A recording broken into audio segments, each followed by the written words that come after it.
Bismillahirrahmanirrahim. Assalamualaikum warahmatullahi wabarakatuh.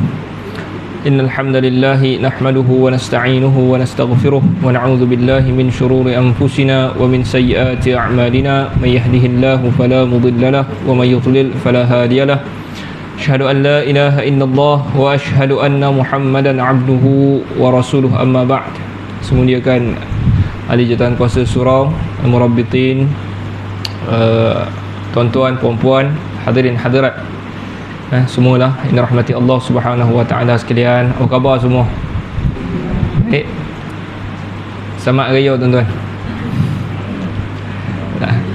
Lama raya kan? Ada orang tanya Dr. Kamilin tu kan? Hari tu post Dr. Kamilin. Dr. Kamilin ni salah seorang asatizah sunnah jugalah kan? Dia bagi tahulah maknanya Melayu, maksud orang Melayu kata raya sebulan tu bukanlah maksud dia tambah syariat Allah, bukan kan? Allah Taala syariatkan kepada kita berapa hari kita raya?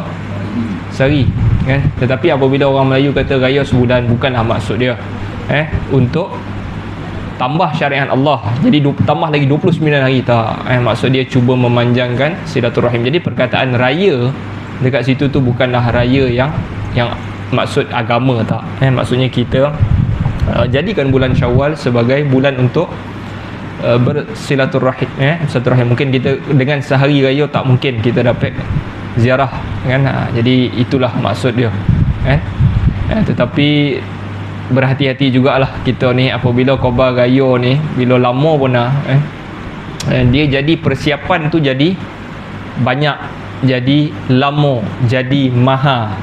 Jadi mahal lah. Jadi nak beli baju tak boleh beli sepasang sebab raya 30, jadi banyak, jadi membazir. Jadi akhirnya dia akan menjadi satu dosa.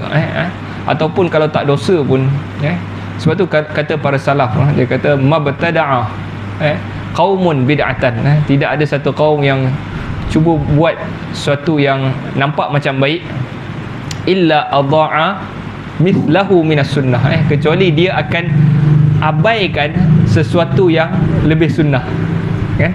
Jadi bila banyak sangat open house, contohlah kan, tak habis lah hari ni tahun ni puasa 6 tak habis sebab banyak mana open house. Dia macam tu kan. Jadi maksudnya dia akan, bila kita okeylah kita cuba buat benda yang baik kan, bid'ah yang dari segi bahasanya dia bukanlah kita tambah urusan agama ni, tetapi kita hanya baikkan, tapi kita akan tinggal banyak benda, ataupun kita akan membazir banyak duit. Contohnya lah, boleh, tak ada masalah. Yang rasa okey, tapi jangan melampau. Jangan melampau lah. Itu je lah kan. Tak ada masalah, teruskanlah. Maksudnya kalau kita nak berziarah, nak bersilaturahim bulan Syawal, silakan, tak ada masalah. Tapi jangan melampau. Dan kita jangan tanamkan kepada anak-anak kita untuk bersikap melampau. Berapa pasang baju kau tahun ni kan? Kita pula tanya dia kan. Tak payah kan. Raya pertama tu je. Yang nak pergi ziarah tu pakailah baju tahun-tahun lepas tu, atau je biasa baju tahun lepas tu lah. Tak payah baru kan. Setiap kali poi raya tu satu keluarga dia mesti satu color. Tak payah. Itu dah jadi membazir kan, membazir. Raya pertama cukup lah. Okey, itu berkenaan dengan hari raya Tapi yang lebih utamanya tuan-tuan adalah apabila masuk je Syawal, kita para sahabat saling mengucapkan apa? Taqabbalallahu minna wa minkum salihal a'mal. Semoga Allah terima. Masuk je Syawal, dia akan ucap tahniah dia tu. Sahabat ni kalau ucap tahniah, Nabi ajar tahniah kalau dia dapat anak, dapat kereta, perkataan dia adalah barakallahu lak, barakallahu lak, kahwin ko, dapat anak ko, barakallahu laka fil mauludi lak, barakallah. Tetapi apabila Ramadan habis, dia sebut taqabbalallah, semoga Allah terima. Walaupun pada bulan Syawal, bukan fokus dia bulan Syawal, fokus dia adalah pada bulan Ramadan hari tu. Ramadan hari tu adalah fokus. Al-Imam Ibn Rajab Al-Hambali di dalam kitabnya Lataiful Ma'arif dia ada nukilkan tanpa sanad. Saya tak pasti tanpa sanad, rasanya tak ada sanad. Cuma dia macam ada diberitakan macam tu.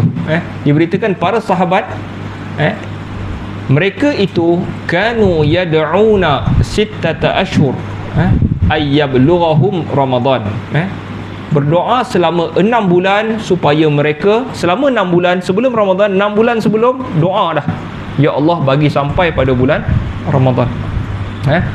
Apabila habis Ramadan, kanu yad'un, mereka juga berdoa apa dia, sittata ashhur, 6 bulan, ayyataqabbala minhum, untuk Allah terima amalan dia selama 6 bulan, Syawal, Zulqa'dah, Zulhijjah, Muharram, Safar, Rabiul Awal, sampai Rabiul Awal, doa ya Allah terima balik amalan Ramadan ni. Okay, cuma riwayat ini tanpa sanad lah, kan. Boleh jadi betul, boleh jadi betul. Mungkin cerita tu cuma dia tak adalah daripada siapa ambil cerita ni. Dia macam cerita yang ada orang khabar lah, kan, cerita tu. Dan Ibn Rajab ni pun orang alim, dia pun takkan ambil cerita-cerita merepek, kan. Cuma tak ada sanad lah. Dan kalau benar kisah itu, maknanya sahabat ni, nak bagi tahu, nak cerita dengan tuan-tuan, maknanya sahabat ni setahun, maksudnya kita ni ada setiap tahun tu kita ada fokus kita, kadang-kadang ada azam kita lah ataupun target kita kau tahun tu, kan. Kalau budak-budak apa target budak-budak mungkin okey tahun ni nak dapat kerja, kan, contohlah tahun ni nak habis belajar. Kalau orang dah besar sikit, dah kerja lama sikit, tahun ni nak naik pangkat, itu target dia. Ataupun yang tak suka naik pangkat ni, dia suka bercuti, kan, tahun ni nak bercuti mana, kan. Itu target dia, kan. Tetapi sahabat ni, kalau kita kisah tadi tu betul, maknanya fokus mereka adalah Ramadan, maksudnya Ramadan centric, fokusnya adalah Ramadan. So tahun ni Ramadan aku macam mana, apa persiapan aku, itu maksud Ramadan centric, maknanya fokusnya adalah bulan Ramadan. Dan Ramadan itu adalah berkait dengan ibadah, kan. Ibadah ni setiap hari kita buat, tetapi bilakah ibadah yang paling baik untuk kita buat adalah pada bulan Ramadan. Jadi fokusnya adalah sentiasa pada bulan Ramadan. Tahun tu Ramadan, tahun ni masuk tahun baru je fokus dia Ramadan. Jadi itulah para sahabat, apabila mereka itu, cara mereka berfikir, maksudnya kita nak bezakan dunia ataupun bukanlah semua orang, setiap zaman memang ada yang material ni biasa, setiap zaman memang ada orang materialistik, kan. Zaman Nabi Musa dulu, kan, pun ada Qarun, banyak harta dia, kan. Cuma bagaimana cara kita berfikir dengan sahabat tu berfikir, mereka sentiasa berfikir tahun, dalam setahun tu apa yang paling penting adalah Ramadan ataupun ibadah mereka. Jadi itu kita nak ajak untuk sama-sama kita berfikir lah. Tahun ni apa target kita, kan. Kalau tak kita fikir Ramadan sangat pun lah, kan, kita mungkin fikir apa ibadah yang aku boleh habis tahun ni, apa yang dia boleh buat. Nak pergi haji, kan, yang tak pergi haji macam saya tak pergi dari haji, kan, merayu dia suruh bayar full 30,000, kan, boleh merayu, kena tik satu tik tu 30,000 30,000 seorang, parah, 30,000 parah, kan, 30 dia ada sekarang ni dia ada B40 9,000 lah, maksudnya bayaran yang lama tu 9,000. B40 tu kerajaan tanggung sikit, tabung haji baki tu tabung haji cover tu B40. Kalau M40 15,000, setengah lagi tabung haji bayar, dan T20 tu bayar full. Tetapi siapa yang nama dia tak naik, kan, nak merayu, dia kena satu tik tu bersetuju untuk bayar penuh, kan. Boleh lah tak tik, tak boleh juga tak tik yang bayar saya bersetuju untuk bayar penuh tu, kan, kalau merayu, kan, boleh juga, tapi harapan untuk dapat memang susah lah, kan, sebab kita tak tik bondo yang tu, kan. Itulah. Jadi tuan-tuan, fokus kita lah, maksudnya cara kita fikir tahun tu bukanlah benda-benda yang material, benda-benda yang menyeronokkan kita, tetapi kita fikir apa bekalan kita, habuan kita yang nak kita bawa pada hari akhirat. Ya, boleh.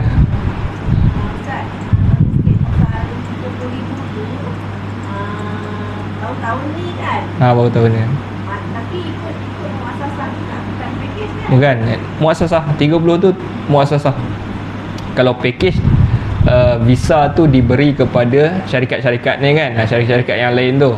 Jadi dia tak mungkin 30 yang tu. Yang tu asas dia sahaja dah 49,000 biasanya, kan, 49, jadi 50,000 lah. So dia akan ambil lah sikit 20,000 lebih daripada harga asal tu, kan. 50,000 lah asal, maksudnya tahun ni kalau pergi package basic 50 lah, kan. Kalau dapat murah daripada tu, syukurlah kan. Mungkin ada 45 ada kot kan. Nak carilah. Rajin tak rajin lah kan. Okey, tuan-tuan dan dirahmati Allah Subhanahu Wa Taala sekalian, kita balik-baliklah kepada kitab kita ni, kitab yang kita pelajari, kitab tajuk utama dia adalah kita belajar tentang akidah lah. Akidah dalam agama ni dia banyak cabang-cabang dia. Ada tafsir, ada akidah, ada hadis. Jadi kita ambil akidah, maknanya usul agama itu, usul agama. Bagaimana kita kenal Tuhan kita, itu akidah. Okey.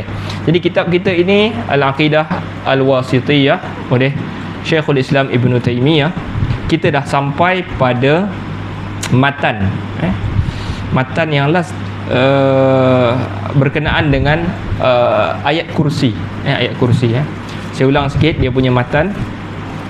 Wa ma wasafa bihi nafsahu fi a'zami ayatin fi kitabillahi haitsu yaqul Allahu la ilaha illa huwal hayyul qayyum la ta'khudhuhu sinatun wala naum lahu ma fis samawati wa ma fil ard man zal ladzi yashfa'u 'indahu illa bi idhnihi ya'lamu ma baina aydihim wa ma khalfahum wa la yuhituna bi syai'in min 'ilmihi illa bima syaa' wasi'a kursiyyuhu as-samawati wal ard wa la ya'uduhu hifdhuhuma wa huwal 'aliyyul 'azim. Okey, maksud dia adalah dan apa yang dia sifatkan zatnya ataupun dirinya di dalam ayat yang paling agung di dalam kitab Allah seraya ia berfirman. Okey, ini cerita pasal apa ni tuan-tuan? Kalau kita patah balik matan yang sebelum ni, Allah ataupun Syekhul Islam tengah membincangkan bahawa Allah Ta'ala itu, tuan-tuan, dah lama benar dah ni, berabuk dah kitab ni.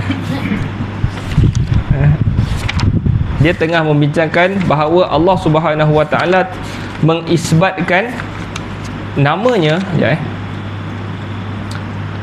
Allah mensifatkan dirinya di antara nafi dan juga isbat. Dua benda ni dia tengah cerita pasal nafi dan juga isbat. Allah itu contoh macam ni lah, makna dia itu baik dan dia tak kejam. Yang pertama isbat, dia baik, dia tak kejam, nafi kan. Itu macam tu lah. So dia bagi dua contoh. Yang pertama di dalam surah Al-Ikhlas, surah Al-Ikhlas, qul huwallahu ahad, Allah itu satu. Okey, itu isbat. Allahus samad, Allah tempat bergantung sesuatu. Lam yalid wa lam yulad, dia tak melahirkan dan tak dilahirkan. Yang tu dia nafikan, dia nafikan. Dia satu, dia tidak melahir dan tidak dilahirkan. Itu nafi. Okey, jadi cara Allah sifatkan diri dia macam tu di dalam surah Al-Ikhlas, demikian juga dia sifatkan diri dia macam tu di dalam surah ataupun ayat kursi, ayat kursi. Okey. Jadi last kali kita baca itu sampai Al-Hayyul Qayyum. Allahu la ilaha illa huwal hayyul qayyum. Allah tidak ada ilah, tidak ada ilah, yakni Tuhan yang disembah, illahu, kecuali dia, hu, dialah al-hayyu, yang maha hidup, al-qayyum, yang hidup dan menghidupkan orang lain, al-qayyum. Jadi kita dah bincang panjang perkataan al-hayyul qayyum, dan kita sebut juga al-hayyul qayyum adalah salah satu nama Allah. Kita sebut sebagai ismullahil azam, nama Allah yang paling agung. Dalam list nama Allah paling agung, al-hayyul qayyum adalah ada dalam list senarai itu. Okey, kita nak sambung kepada la ta'khudhuhu sinatun wala naum. Mana ni la ta'khudhuhu sinatun? Okey, apa maksud la ta'khudhuhu sinatun wala naum? Tidak mengambil mengantuk. Sinah tu mengantuk, ataupun orang yang mula-mula nak tidur tu dipanggil sinah. Mula-mula mabadi'un naum, mula-mula nak tidur tu dia itu sinah. Ataupun orang yang macam dah mengantuk sangat, yang tu dipanggil sinah. Dia panggil mengantuk, tak boleh mengambil dia. Maknanya tak boleh take over Allah. Mengantuk, kita sentiasa mengatasi pun boleh juga, mengatasi. Cuma akhaza dalam bahasa Arab maksud dia ambil, akhaza ya'khudhu, ambil kan. Dia tak boleh ambil ataupun take over. Boleh lah, maksudnya mengatasi. Take over pun boleh maksud cuba ambil dia. mengantuk tak boleh ambil dia. Tak boleh menguasai dia. Maknanya Allah Subhanahu Wa Taala tidak mengantuk, tidak ada benda yang boleh menguasai dia. Wala naum, dan juga tidak juga tidur. Tidur, okey. Jadi beza apa mengantuk dengan tidur ni? Mengantuk ni dia tak nak tidur, tapi ada bondo yang terpaksa dia hadapi kan. Dan kalau tidur tu mungkin dengan pilihan dia, letih lah, tidur lah. Okay, jadi dua-dua juga tidak dipaksa untuk tidur, ataupun sendiri nak tidur pun tak. La ta'khudhu sinatun wala naum. Okay. Jadi tidur adalah kalau kita ni kalau boleh tak tidur, kita nak tidur tak? Kalau kita ni boleh tak tidur? Kalau boleh kita tak nak tidur. Sebab hidup ini adalah nikmat, betul? Kan kita boleh menikmati, berjalan raya sampai pukul 2-3 pagi. Kalau boleh kita nak teruskan satu hari tu. Tapi tak boleh. Kan? Jadi tidur adalah sifat kekurangan.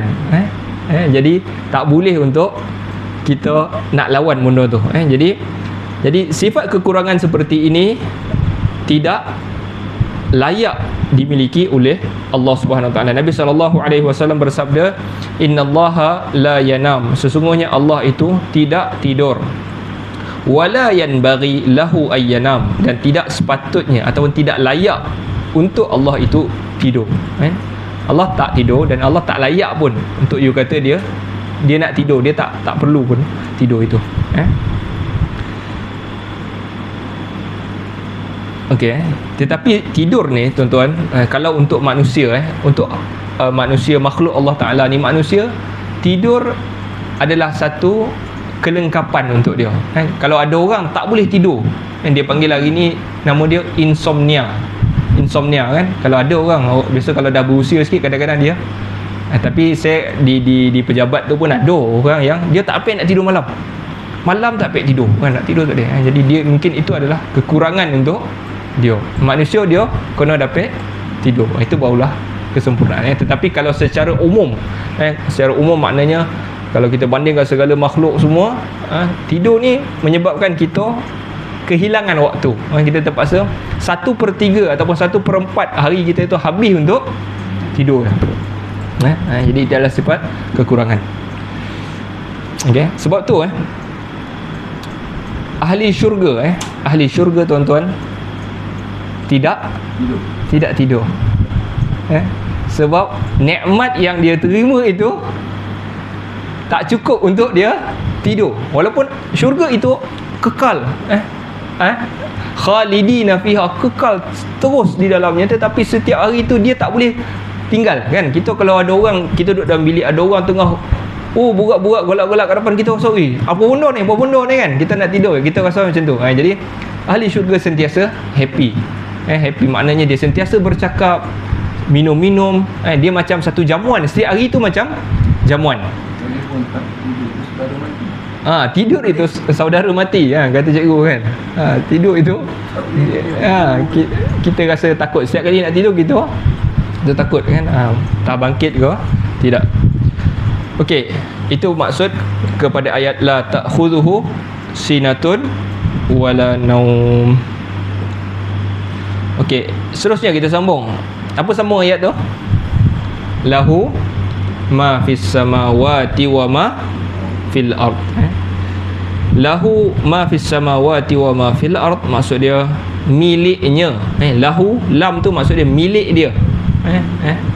La li ni asalnya perkataan tu li, kadang dia masuk la lahu. Okey, li ni pun banyak maksud dalam bahasa Arab lah. Sebab tu para ulama berselisih. Alhamdulillah, alhamdulillah, puji untuk, li pun boleh untuk kan, li juga boleh milik kan, ada. Jadi mana satu kan, khilaf lah, kadang-kadang kita nak faham. Allah Ta'ala bagi satu ayat, kadang khilaf ulama nak faham ini untuk ke milik. Kalau niat yang budak-budak kita belajar kat pasti tu kan apa, nawaitu usalli fardha az-zuhri 4 rakaatin adaan lillahi ta'ala. Li tu untuk, yang tu untuk, lillahi ta'ala, untuk Allah Ta'ala. Tapi kalau alhamdu, pujian lillah, milik Allah. Jadi ada banyak maksud lah.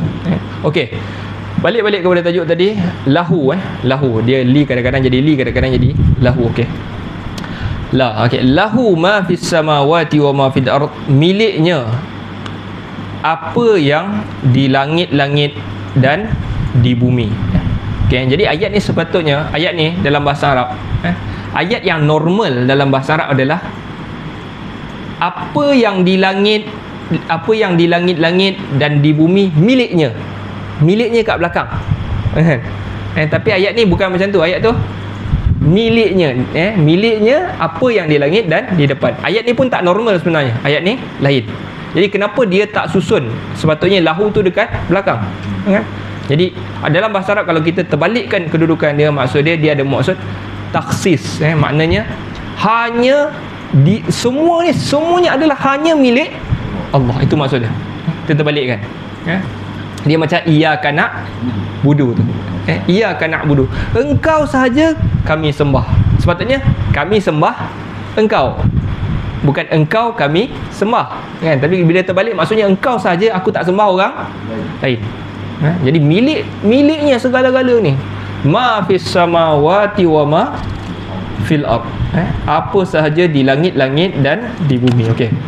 Jadi langit ni juga tuan-tuan, dia tak kata langit, apa yang di langit dan di bumi. Dia kata apa? Langit. Menunjukkan langit itu ada berapa lapis? Ada 7. Ada 7 lapis. Berdasarkan firman Allah Subhanahu wa taala, Allahul ladzi khalaqa sab'a samawatin wa minal ardi mithlahun. Allah Taala yang menciptakan langit, Allah Subhanahu wa taala yang menciptakan 7 langit-langit dan bumi juga sepertinya. Okey, satu, Allah Taala bagi tahu langit ada 7.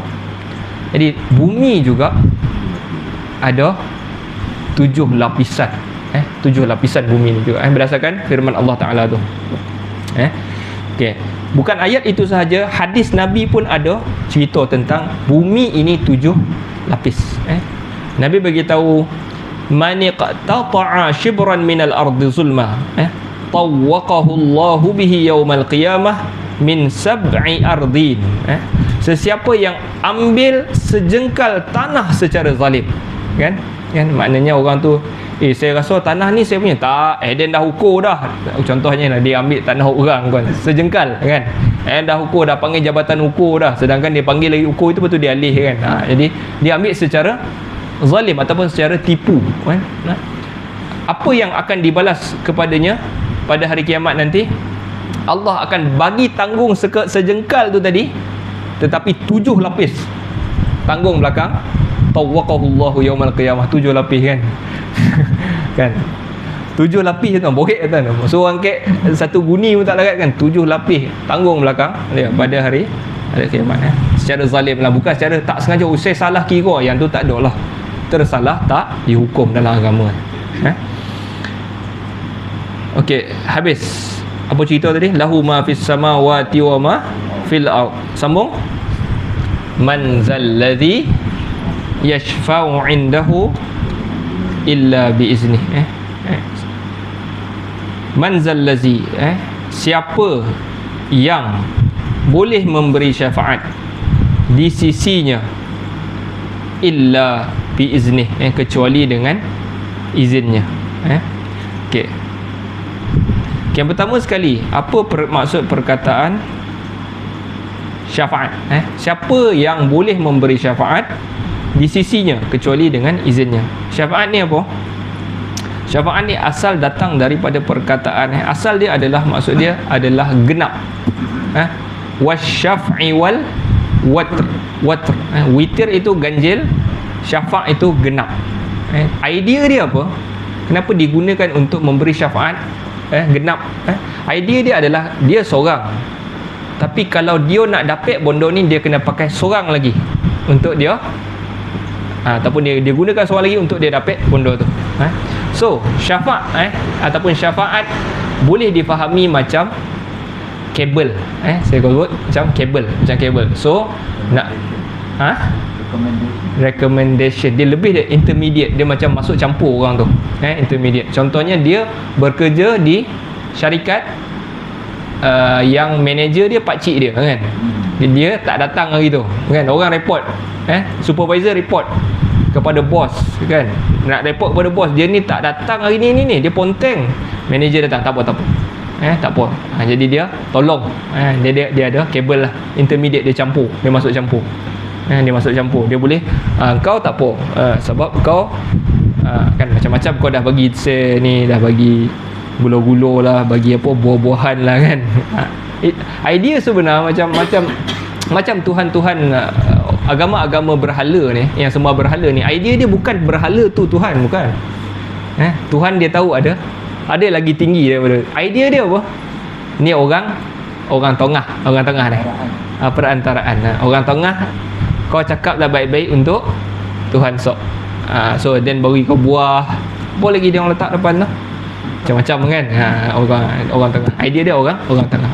Jadi Allah Taala beritahu siapa yang boleh jadi orang tengah kau esok, kecuali dengan izinnya. Okey. Apa dia?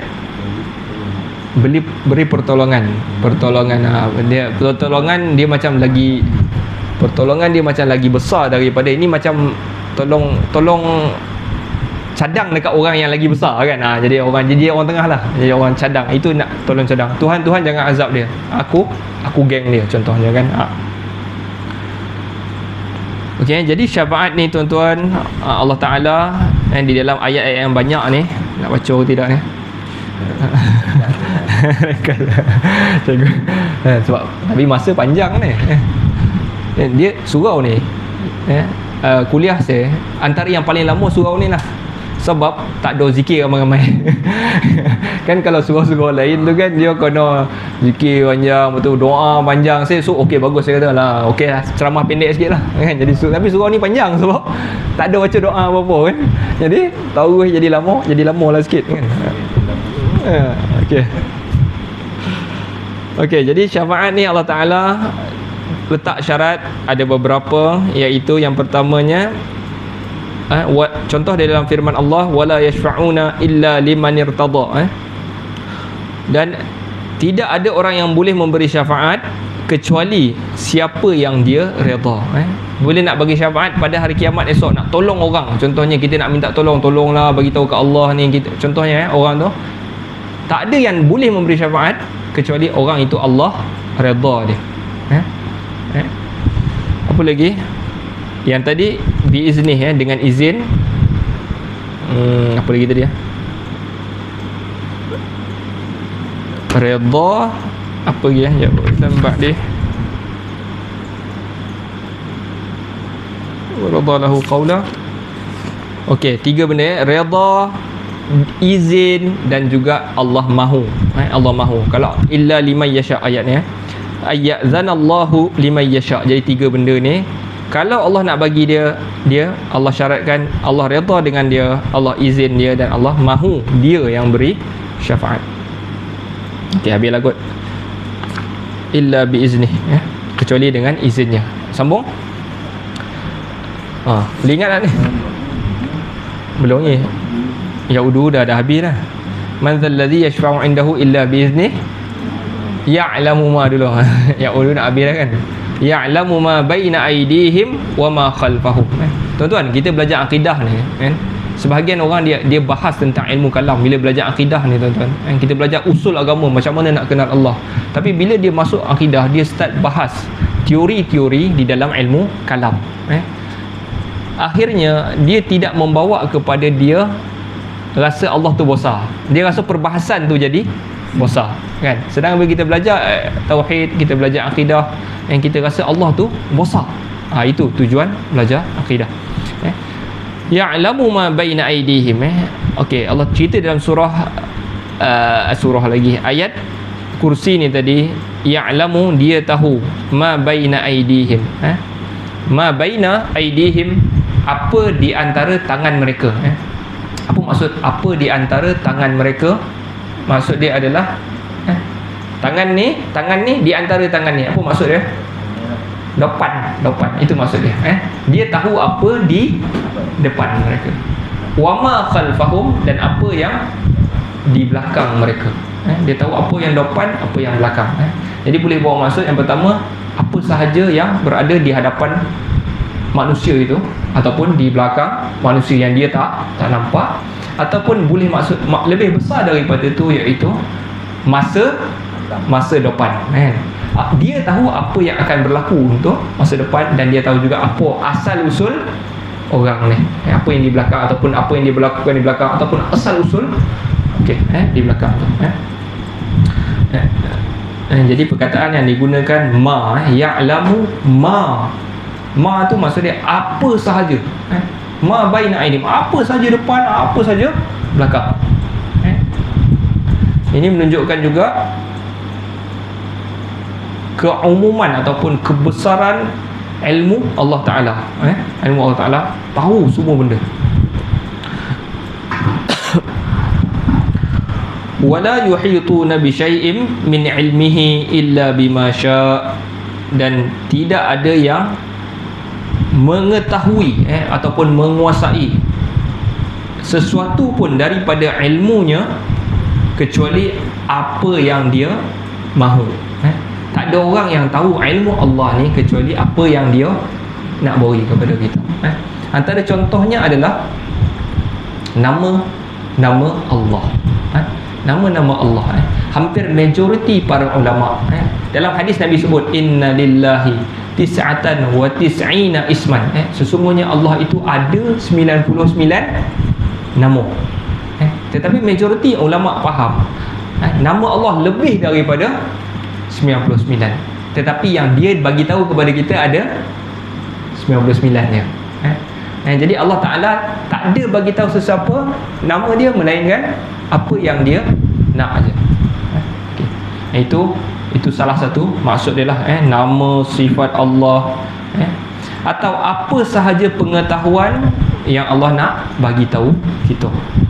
Pengetahuan kita ini semuanya terhadap apa yang Allah beri sahaja. Yuhituna bi syai'in min ilmihi illa bima syaa, kecuali apa yang dia mahu. Dia mahu. Habislah tu. Panjang nak baca ni. Illa bima syaa, sambung, wasi'a kursiyyuhus samawati wal ardh. Wasi'a kursi. Wasi'a ni maksud dia luas. Kursinya langit-langit dan bumi.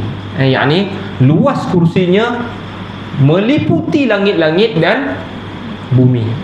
Yang pertama sekali kita nak bincang apa itu kursi.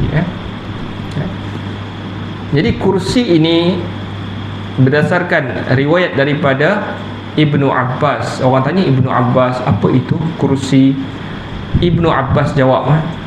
Sebelum tu saya kena beritahu riwayat dia. Riwayat daripada Abdullah bin Imam Ahmad di dalam kitab As-Sunnah, Ibn Abi Shaybah di dalam kitab Al-Arsh, Ibn Khuzaimah di dalam At-Tauhid, Al-Hakim di dalam Mustadrak. Dan Al-Hakim komen, dia kata riwayat Ibnu Abbas ini, orang tanya dia ni sahih, dia kata berdasarkan syarat Asy-Syaikhaini. Syarat Asy-Syaikhaini maksudnya kalau ikut riwayat syarat Bukhari dan Muslim, riwayat ni kalau ikut disiplin dia tu macam lepas. Kalau Imam Bukhari dan Muslim riwayat pun lepas. Dan Az-Zahabi pun setuju, maksudnya riwayat ini sahih. Orang tanya kepada Ibnu Abbas, orang tanya apa itu kursi? Ibnu Abbas kata kursi adalah tempat kedua kaki Allah. Kursi adalah tempat kedua kaki Allah. Susah kalau kita lalu perkataan macam ni. Kaki tu kita nampak macam kaki kita lah kan. Tapi apa sahaja yang melibatkan Allah Subhanahu Wa Taala, tuan-tuan, puan-puan, jangan bayang macam kita, tu je. Kaki Allah layak untuk Allah. Jadi bila dia kata kursi itu meliputi langit-langit dan bumi, maksudnya lebih besar lah. Kalau kita boleh liput benda tu, lebih besar, maksudnya dia mesti lebih besar. Dia bukan sama besar. Dia bukan sama besar. Dia kalau nak simpan baju kotor, dia kena kain batik tu kena besar kan. Tak biasa berjalan kan tuan-tuan. Kalau baju kotor tu letak kain batik bawah tu, tak, dia kena besar kan. Dia mesti meliputi. Jadi dia lebih besar lah daripada langit dan juga bumi. Langit sorry tuan-tuan, apa ni, bumi kecil lah nak banding dengan semua planet kan. Galaksi ni sahaja pun, galaksi kita, sedangkan ada berbilion galaksi macam kita ni, yang perginya 1000 tahun cahaya, 2000 tahun cahaya, 10,000 tahun cahaya nak pergi ke situ. 1000 tahun cahaya ni, ya Allah, jauh dah. Kalau bawa kereta Formula 1 tu kan, yang paling laju lah kat dunia ni, ambil masa 5.5 bilion tahun nak sampai. 1000 tahun cahaya, itu baru 1000 tahun cahaya. Itu belum lagi.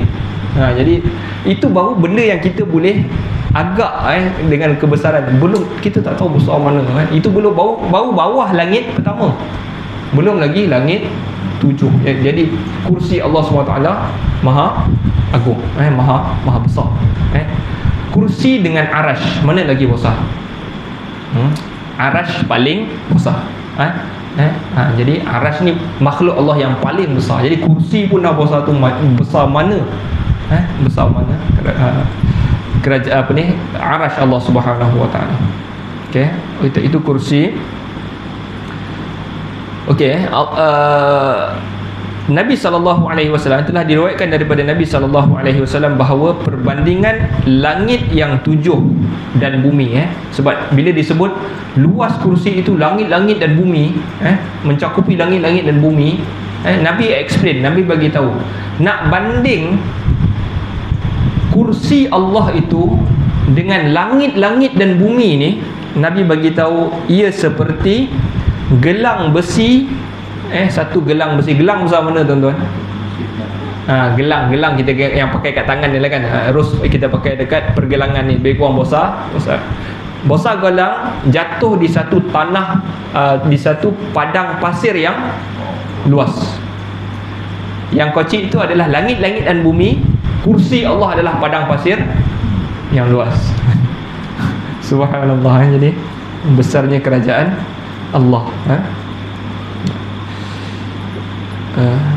Sebab tu dalam hadis yang popular, hadis kursi tu tuan-tuan, ya ibadi, lihat wahai hamba-hambaku, Allah Ta'ala berfirman melalui Nabi cerita, Allah bagi tahu. Tak ada dalam Quran, tapi Nabi bagi tahu. Nabi cerita, Allah Ta'ala berfirman, wahai hamba-hambaku, lau anna kullakum fi sa'idin wahid, kalau setiap korang ni, manusia dan jin ni semua, fi sa'idin wahid, di satu dataran yang tinggi, semua sekali, jin, manusia, daripada awal sampai akhir, semua di dataran yang tinggi, dan semua minta masing-masing permintaan masing-masing, semua minta masing-masing punya permintaan. Macam saya mungkin ada 100 hajat kan, 100 hajat. Okey, katakanlah seorang 50 pun kan, seorang 50 hajat, nak rumah, nak kereta, nak tanah, nak apa, semua minta dengan Allah Ta'ala ni kan. Nak bini ompek contohnya lah. Okey, minta dengan Allah Ta'ala. Allah kata, semua itu aku boleh tunaikan, dan tidak kurang pun kerajaan aku ini kecuali seperti mana satu jarum yang dimasukkan di dalam laut. Jarum kita masuk, betul, titik yang jatuh tu setitik kan. Mungkin ada, mungkin tak ada pun yang masuk jarum. Kadang-kadang tak ada yang jatuh pun kan. Maksudnya lebih kurang apa yang sikit kat ujung tu je. Kalau Allah beritahu tak berkurang kerajaan aku kecuali apa yang pada jarum tu sahaja. Jadi itulah kerajaan Allah Subhanahu Wa Taala. Jadi mintalah kita dengan Allah ni apa sahaja, minta apa sahaja, besarnya kerajaan dia. Dan saya pernah cerita juga kan, apa ni, orang yang terakhir masuk syurga kan, orang terakhir masuk syurga, apa dia dapat? Allah Ta'ala ganda kan. Okey, Allah kata, okey, aku bagi kau satu kerajaan kan. Maksud setiap kita ni, so apabila masuk syurga kita panggil wurfah, maknanya kita ada satu tempat macam kita punya lah. Dan orang yang terakhir masuk syurga ni, dia dapat besar mana? Seperti satu kerajaan seperti satu kerajaan, satu raja di dunia ni, satu raja di dunia ni punya tompek. Dan kita tak boleh lah ambil Raja Brunei kocik. Kita ambil lah raja yang paling besar. Yang paling besar dalam sejarah manusia ni siapa? Parsi kot. Parsi ke Rom? Sorry, bukan. Mungkinlah kita ambil lah kerajaan Parsi kan. Mungkin dia dah menguasai 1/3 dunia ni. Kerajaan Islam dulu pun besar. Zaman Umawi dulu pun 1/4. Katakanlah 1/4 dunia ni besar kerajaan dia. Allah Ta'ala bagi macam tu. Orang yang terakhir masuk syurga, maknanya setelah diazab di neraka, dia last kali masuk syurga. Dia dapat besar tu. Lepas tu Allah gandakan lagi, walaka mislu zalika, walaka mislu mislahun wa mislahun, sampai 6 kali. Allah gandakan 10 kali dulu. Kerajaan tu Allah gandakan 10. Walaka bi asyri amsalihah, 10 kali ganda. Lepas tu Allah kata walaka mislahun wa mislahun wa mislahun. 6 macam tu. Banyak ya kan, banyak kan. Jadi orang yang terakhir. Jadi tuan-tuan, mintalah dengan Allah Ta'ala ni. Wasi'a kursiyuhus samawati wal ardh. Ya, tapi kalau nak banding semua tadi tu, dia macam golang ya tadi kan. Macam golang ya, yang kerajaan Allah yang besar. Okey, apa dia tadi? Okey, wala yaudu, saya ingat habis kat sini lah. Salah pasang lah kan. Okey. Tak apa, kita tengok sampai mana boleh. Wala yauduhu hifzuhuma. Wala yauduhu. Wala yauduhu maksud dia apa? Yauduhu maksud dia ada yaudu. Makna dia athqala ataupun at'aba. Yakni tidak memberatkan dia langsung, tak berat langsung untuk dia, ataupun tidak memenatkan dia pun. Wala yauduhu, tak penat langsung, ataupun tak berat langsung kan. Kita kalau orang beri kerja kat kau, kau hari ni pagi ni pergi cakar, kita rasa borik lah, susah lah nak buat kerja ni, pergi cakar sampah bawah pokok rambutan, kita rasa borik lah kan. Tapi menjaga langit-langit dan bumi ni, wala yauduhu, dan tidak memenatkan dia pun. Hifzuhuma, memelihara keduanya, langit-langit dan bumi. Wala yauduhu hifzuhuma wa huwal aliyyul azim. Okey, Ali Ali adalah ismus sifah dalam bahasa Arab. Wa huwal ali. Ali dia ada perkataan yang sama, ataupun dua perkataan boleh satu maksud yang sama, iaitu satu alim yang tinggi, satu ali yang tinggi. Sama, alim dengan ali. Okey, alim kadang kalau kita pakai alim, maksud dia kadang-kadang boleh tinggi, kadang-kadang dia boleh rendah. Tapi kalau kita pakai ali, wahwal ali, maknanya dia itu sentiasa tinggi. Wahwal ali, dia itu sentiasa tinggi. Okey, Ali ni panjang bahasa ni. Tengok je. Wal Aliyul Azim. Okey, tak apa. Azim, Maha Agung. Okey, dia buat kesimpulan terus. Dia buat kesimpulan iaitu dalam ayat kursi ini sahaja ada Allah Ta'ala ada sebut 5 nama dia. 5 nama Allah Ta'ala. Cuba toko apa dia? Allah. Lagi Al-Hayyu, Al-Qayyu, 3. Lagi 2 Ali, Al-Aliyu, Al-Azim. Ada 5 nama. Nama ni dia beza dengan sifat. Nama, kalau ada nama dia ada sifat. Tapi kalau ada sifat belum tentu lagi ada nama. Okey, jadi kat situ ada 5 nama Allah. Dan dalam ayat kursi ini mengandungi 26 sifat Allah Ta'ala. Sifat dia punya karakter, sifat dia, yang tu itu maksud sifat. Nama 5, sifat ada 26. 26 sifat. 21 lah. Maksudnya tolak 5, 21. Okey. Kita kira tadi dah 5. Yang ke-6 apa? Sifat Allah Ta'ala. Allah Ta'ala itu uluhiyah. Allahu la ilaha illa huwa la ilaha. Jadi itu sifat Allah. Allah bersifat uluhiyah, yakni tidak ada Tuhan yang disembah. Itu sifat yang keenam. Apa sifat yang ketujuh? Dia nafikan dia mengantuk dan tidur. Okey, lagi apa lagi? Ke-8, kerajaannya menyeluruh. Apa ayat dia kerajaan dia menyeluruh tadi? Lahu ma fis samawati wa ma fil ardh. Milik dia segala-gala langit dan bumi.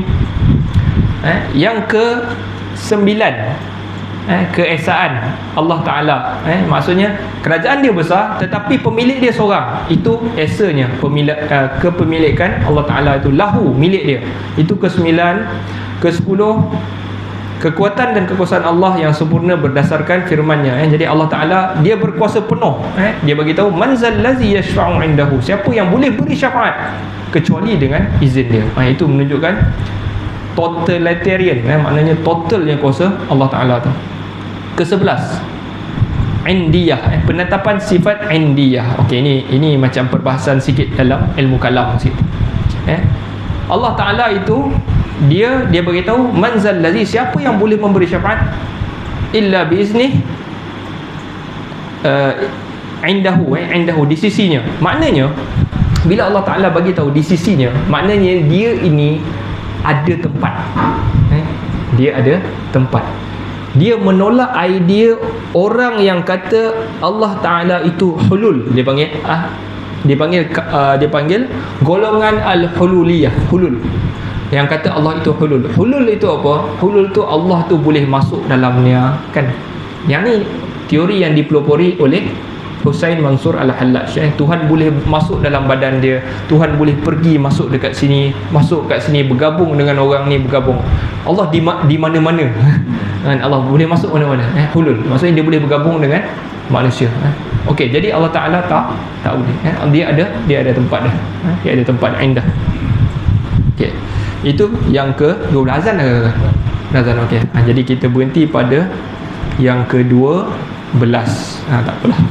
Kita bacalah apa yang boleh. Jadi tuan-tuan, ingat kita pada masih lagi di dalam surah lagi ayat kursi. Wallahu ta'ala a'lam. Nasallallahu ta'ala yanfa'ana bima sami'na wa yaj'alana hudatan muhtadin. Allahumma arham mautana washfi mardana wa'afi mubtalana waj'al akhiratana khairan min dunyana. Sallallahu ala sayyidina Muhammad wa ala alihi wa sahbihi wa sallam. Walhamdulillahi rabbil alamin.